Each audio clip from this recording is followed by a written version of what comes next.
Hello বন্ধুরা, good morning. আশা করি তোমরা সবাই খুব ভালো আছো আর আমিও ভীষণ ভালো আছি। আর আমার একটি ছোট্ট ভিডিওতে তোমাদেরকে জানাই অনেক অনেক স্বাগত। সকাল বাজে এখন 6টা। বাবানের স্কুলের জন্য লাঞ্চ রেডি করছি। ভাত হয়ে গেছে আর এইদিকে বসিয়েছি ডিম সেদ্ধ। চটপট করে নিই, দিয়ে ওকে আবার সমস্ত জামা কাপড় বার করে দিতে হবে। তো আজকে বানিয়ে দিচ্ছি চিড়ের পোলাও। জাস্ট একটু চিনি, ঘি আর এর সাথে একটু বিরিয়ানি মশলা দিয়ে দেবো, তাহলেই পুরো রেডি হয়ে যাবে। আর যখন টিফিনে এটা প্যাক করবো তখন একটু টমেটো সস দিয়ে দেবো, ব্যাস খেয়ে নেবে। তার সাথে ফ্রুট আছেই, যেহেতু এখন ওদের 2 টাইম টিফিন হচ্ছে স্কুলে। বাবান আজকে নর্মাল ড্রেসে স্কুল যাচ্ছে, যেহেতু ওর নাটক ও নাটকে পার্টিসিপেট করেছে। তো আজকে ফাইনাল রিহার্সাল হবে, যার জন্য পুরো রেডি হয়ে যাচ্ছে। বাবানকে স্কুল পাঠানোর পরে আমার টিউশন পড়ানো হয়ে গেছে। শনিবার সচরাচর পড়ানো থাকে না, কিন্তু গত সোমবার যেহেতু আমাদের বাড়িতে পুজোর পরের দিন ছিল, তো সকালে আমি আর পড়াতে পারিনি। তার জন্যে আজকে সকালবেলাটা পড়িয়ে দিচ্ছি। পড়ানোর পরে এইটুখানি চা করে খেয়ে নেব, যাতে পরের কাজগুলো করার জন্য একটু এনার্জি পাই।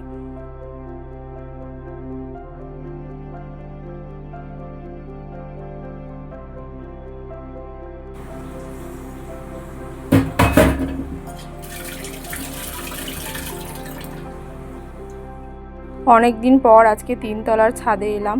তো আজকে আমার উপরে গুরু দায়িত্ব পড়েছে। জেনারেলি প্রতিদিন গাছে মাই জল দেয়, কিন্তু আজকে মা সকালে সময় পায়নি। যেহেতু মা সকালে গোপাল পুজো দেয়, তারপরে দোকান খোলার থাকে, তার জন্য মা আজকে আর সময় পায়নি সকালে। তো আমাকে বলো, তুমি একটু গাছগুলোতে জল দিয়ে দাও।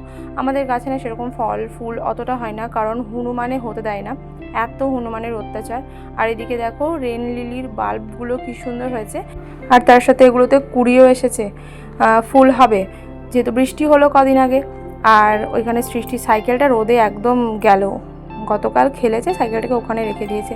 আর তোমাদেরকে এখন যেটা দেখালাম সেটা হচ্ছে কারি পাতার ফুল। আমিও কোনোদিন জানতাম না যে কারি পাতা গাছে ওরকম সুন্দর সুন্দর ফুল হয়।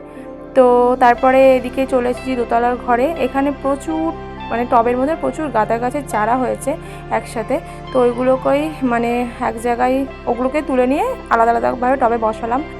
আর যেহেতু গাছগুলো মা প্রতিদিন জল দেয় বলেই বেঁচে আছে, কারণ আমার পক্ষে জল দেওয়া সম্ভব হয় না।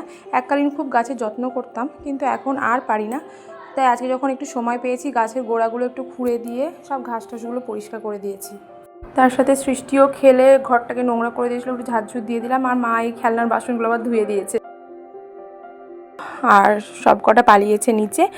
তো এই হচ্ছে আমাদের ঠাকুর ঘর, আর এই হচ্ছে আমাদের দেখো 3টে গোপাল বসে রয়েছে। যাই হোক, ছোট্ট ভিডিওটি এখানে শেষ করছি। ভালো লাগলে লাইক শেয়ার কমেন্ট করে দিও, ছোট্ট মোটো চ্যানেলটিকে সাবস্ক্রাইব করে পাশে থেকো। বাই।